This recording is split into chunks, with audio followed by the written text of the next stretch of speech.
Willamette Blanc, Kelley Fox Wines. Probably best to show the back label there. That's her handwriting, by the way. So a little explanation about this vintage, 2020. This was the vintage of the forest fires. And the problem with the forest fires was that the smoke got into the grapes, into the skins of the grapes, and tainted them.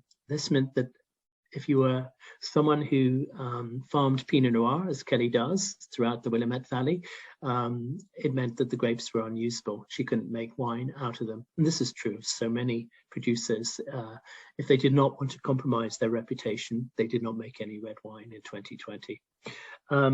So if you don't make red wine, but you have grapes, what do? Well, you try to make white wine with some of the same grapes. So she was able to select from a vineyard right next to where she farms, called Weber Vineyard, some 70% of Pinot Noir. And how she made the wine was she just gently pressed it.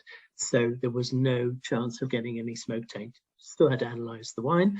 And so this is white Pinot Noir. But it sounds unusual, but it isn't. If you think about champagne, like so many champagnes are 100% Pinot Noir or 100% Pinot Meunier, red grapes. But remember, the juice of the grapes is always clear.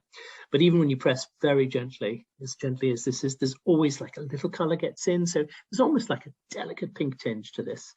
This 70% Pinot was supplemented by 30% Chardonnay from 3 organic stroke biodynamic vineyards scattered over Oregon, but mainly in Eola Amity. And then the idea was to make something as delicate as possible and as pure as possible. Kelley's likes transparency in her wines, purity, prettiness, and above all, minerality.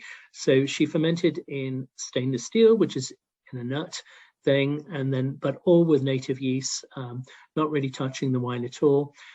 It's all free run, nothing is like clumsy or bitter. And then the Chardonnay part went into used Burgundy barrels. That just gives a little sort of spicy texture. They're used because there should be no apparent oak influence or flavor on the wine. So what you get in the end is a sort of wine that Kelley herself would probably like to drink. Is like a Premier Cru Chablis style, or if you've ever had a still Pinot Noir from Champagne, like that. It's all about minerality. The Pinot Noir gives a real punchy, slightly earthy quality, and the Chardonnay gives a lovely finesse and freshness and length on the finish.